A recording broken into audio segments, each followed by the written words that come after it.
All right, good morning YouTube. It's Nick with NK Landscaping, again as usual.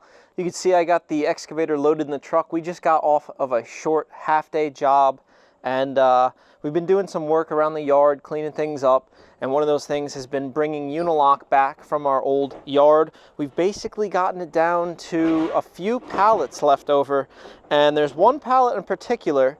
We just used some blocks off of this for a project here at the yard, but we have this leftover bit of pavers, and Kurt has graciously kind of donated them to me, and we're going to be putting a fire pit in. So at my house here, I've got this mid-tier off my back deck, and eventually I have plans to put a patio here. I have to rebuild that deck because it's in pretty poor shape, but those are Brussels block, and most Unilock fire pits are actually made out of that. These are the skinnier ones, but we're going to be putting the fire pit kind of right there. And we have a bunch of materials here on site left over from some of the work we've been doing around here, getting prepped for winter with our plow storage and salt storage. Basically, you don't need many tools for this, so this is something that you can do DIY. You don't need an excavator, you don't have to dig very deep, but all you're going to need is 3/4 for your base stone. We're going to put a 6-inch layer of that. We're going to install this just like a patio. You don't need to go that deep for a fire pit. It's not structural, but we got the gravel, so we're going to use it. We have our 1/4 inch over there. That's going to be our leveling layer on top. Kurt's grabbing some of our screed rods. You don't even need a laser level for this. We're going to use the screed rods and level those by hand with a hand level. You'll need a shovel, a rake, some sort of screed rod. You could use a 2x4, something long and straight will do the trick. You need a hand level, some sort of hand tamper or plate compactor. It's such a small area, hand tamp is fine.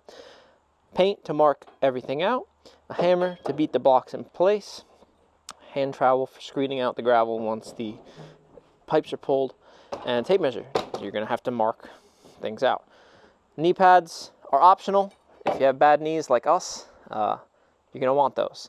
But let's get unloaded here. We'll get on down there, and this is going to be a really quick install. So before we get going, I just want to show you the differing stone types. Now, like I said, we're going to build this like a patio since we have the material. This is a 3/4 inch washed gravel. There's no fines in here. So this is going to be our base layer. And then we're going to top it with a 1/4 inch stone. That's what this is. This is a really fine gravel that's easy to level out. And that's going to be like a 2-inch thick layer on top. Now, if you want to do this yourself at home with minimal tools, you can go to Home Depot and buy bagged gravel. And I would recommend for that a 3/8 blend. That's what this is. This is the size right in between 3/4 and 1/4 inch. This will work to level blocks on. It's not as forgiving as the 1/4 inch, but it works. And if you have a hammer, you can kind of beat each block level. So you can go right to Home Depot or Lowe's or hardware store of your choice, buy this in bags. And honestly, if you're doing this on your own, a 4-inch layer of gravel is more than enough for a fire pit. So now we're down in the proposed area of the fire pit. We're right off of my deck, so eventually the plan is to have some sort of walkway that ties this next level of grass to the porch with a patio in the middle. Something big enough where you could sit a few people around the fire. And eventually I want to remove some of this rock wall and maybe put in a gazebo or something with a built-in grill where that wall is. But that's all long term. Right now we're talking fire pit. And what we got to do is mark out exactly where we want this. It's going to go kind of right in front of where I'm standing. I'll try to find a picture. This used to be all a garden area, and this exactly right where we're standing was my sandbox, if you want to call it that. I didn't have any sand, it was all dirt, and I got to play in the dirt and the mud with all my Tonka toys right here. So it's kind of a little sentimental area. Be great for a fire pit. So what we've done here, this string line is exactly parallel to my house down here. And then we split the difference between that wall and this wall. So this fire pit should be perfectly in the center. We're going to go for a 4-foot by 4-foot fire pit coming in between 14, possibly 17 inches tall, depending on how many blocks we have. It'll definitely work at 14 inches tall. Might have the ability to go 17. And then Kurt is actually donating me some more goods so we'll have some coping for the top of this, which will look really nice. We have a 5x5 excavation marked out here, so we're 1 foot bigger on each side. That'll give us 6 inches of extra gravel to lay the blocks on. Now we just have to dig this. We're shooting for around 9 inches to 10 inches deep. That's 6 inches for our 3/4 inch base, 2 inches for our 1/4 inch, and then we might have that first layer of block slightly set below grade. So no laser level here. We're going to do this all by eye with the tape measure.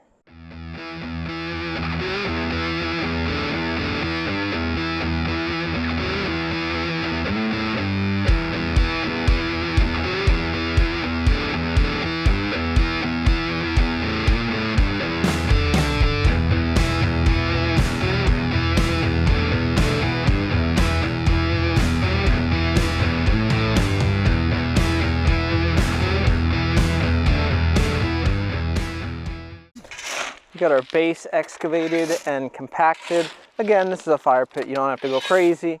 And now we've got our load of 3/4 going in. Once this is to grade and compacted, we can set our screed rods right on top and then use that to level out our 1/4 inch perfectly.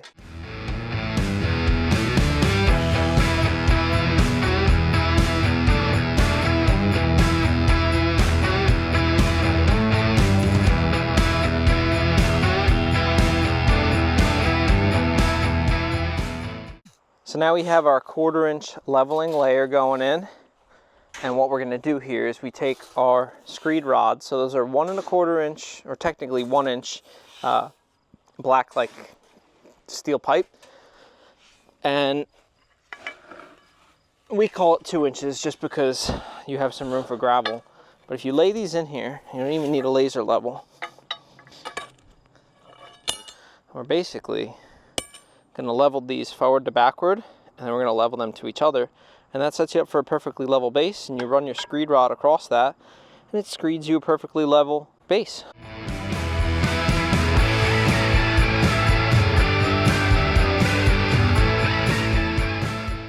We now have a perfectly level base ready for some blocks, which Kurt is grabbing one of, and we're basically going to lay the initial first base perimeter. The next layer, we're going to leave some space in between a few of the blocks for airflow. A lot of people don't do this, and then you have a really smoky, nasty fire, and nobody wants that. So we're going to leave some air gaps, allowing that fire to get some air and burn fully.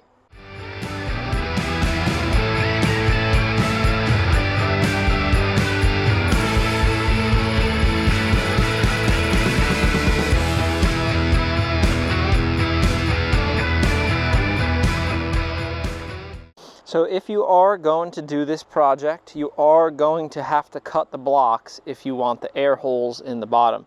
There are ways you could probably get around that without cutting the blocks, but for us to have an even build, you need to cut 2 blocks in half. And we do that with our IQ saw. I understand most people aren't going to have a multi-$1,000 paver cutting saw, so what you can do is they make masonry blades for skill saws. That's probably the next best thing. If not, you can also score and chisel these in half. Your results may vary. That's kind of an art in itself in getting a nice chisel cut, but it is what it is. You can see here, this block on the bottom is made up of cuts. That's just because this was a used pallet and we don't have enough pavers. So we actually had some scraps from a different job that Kurt pulled out. We were 1 short. And if we didn't do this, we would actually take this whole wall down 1 course, and then we would be left over with 11 blocks. So since we were 1 short and we had the cuts, we made that work. We put it on the bottom course so you'll never see it. And then we get to use all the blocks and make the fire pit a little bit bigger. Exactly, and it's just good recycling. When you can use extra blocks, or go as big as you can, you're going to want to. The next thing, for gluing this, these blocks don't lock together in any way. So we personally use paver bond adhesive that's made by SEK Surebond. This is really good stuff. You can get it pretty much at any nursery. They do make the smaller tubes. These are just the large ones. If not, I think PL, it's like a PL 500, yeah. Loctite. Yeah, Loctite PL 500. You get it right at Home Depot. It's just a landscape adhesive. It's the same kind of deal.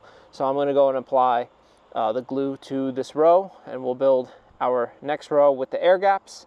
And then every row you go up, you want to squirt a good amount of glue because that's the only thing holding this together. But yeah, let's do it.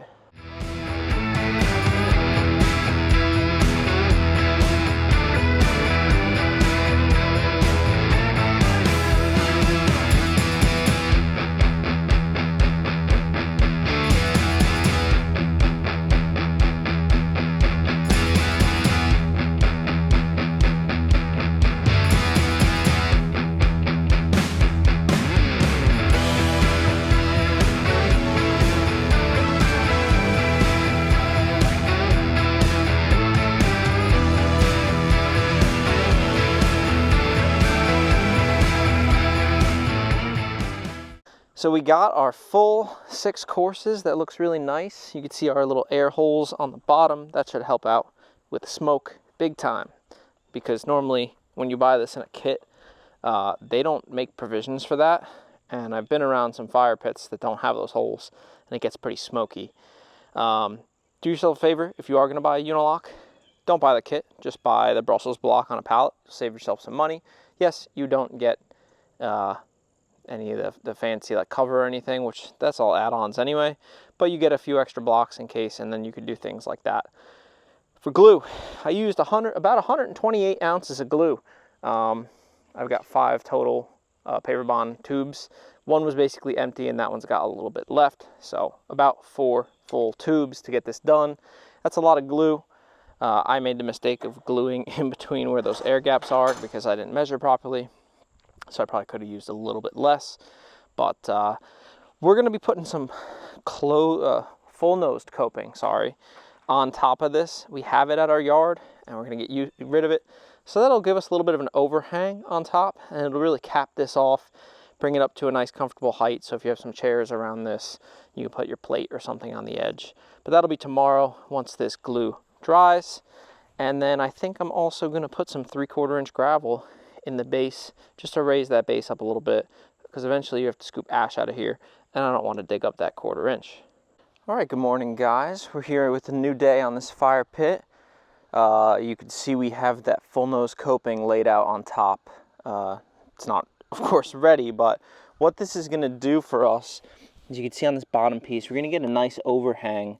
We just have to cut these edges for a nice 45, and that'll allow a nice big area if you wanted to put down a plate or a drink, and have it a little farther away from the fire. So it really caps that off.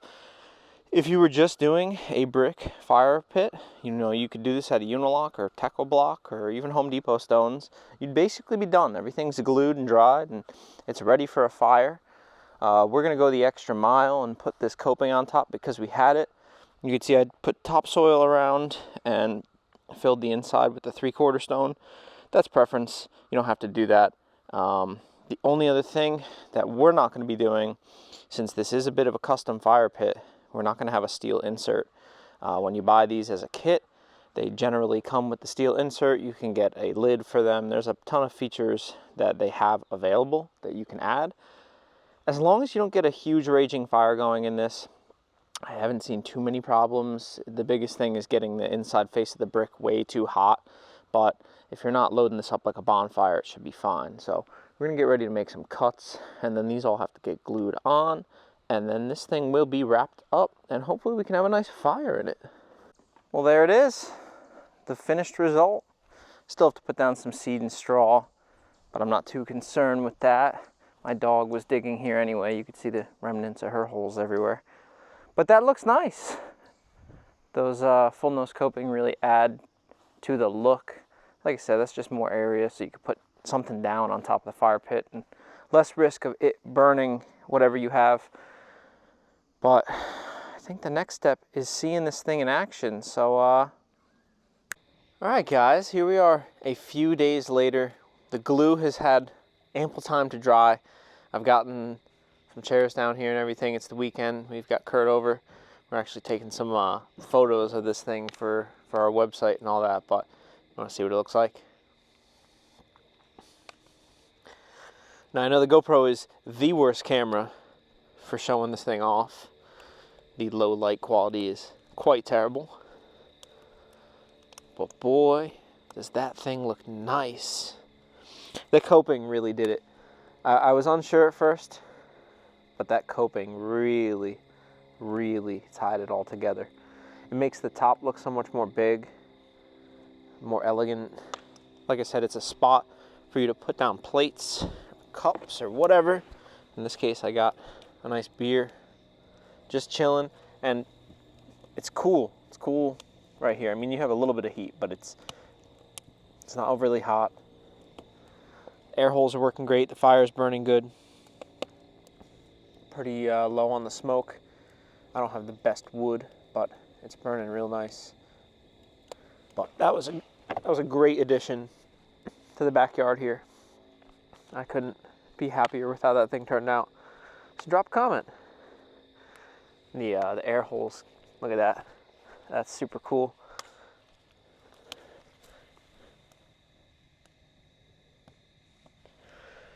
So comment down below. Would you like one of these at your house? I'm telling you, it's not too bad. Even if you go to Home Depot or Lowe's or Menards where you're at, and you pick up some of these stones, you probably do this in a few weekends if you wanted to break it up, you know, dig it, and if you have a car or something, you could throw a couple bricks in your trunk every weekend. Get this done over the course of a month or something. Man, it's nice. So I want to thank you guys again for watching. Hopefully this was a little different, maybe kind of semi-DIY, spark some creativity for you. We've only installed, this will technically be our 4th one that we've ever installed, so I'm loving it. Having it at my house here is really nice, especially we're able to take some marketing photos of it. That was kind of the whole reason behind it. Use up some of the old Unilock and marketing, so hopefully you like it. Drop a comment down below, and like, comment, subscribe, all that cool stuff if you want. If not, it's fine with me too, but I'll see you on the next one, and I hope you enjoy the rest of your night.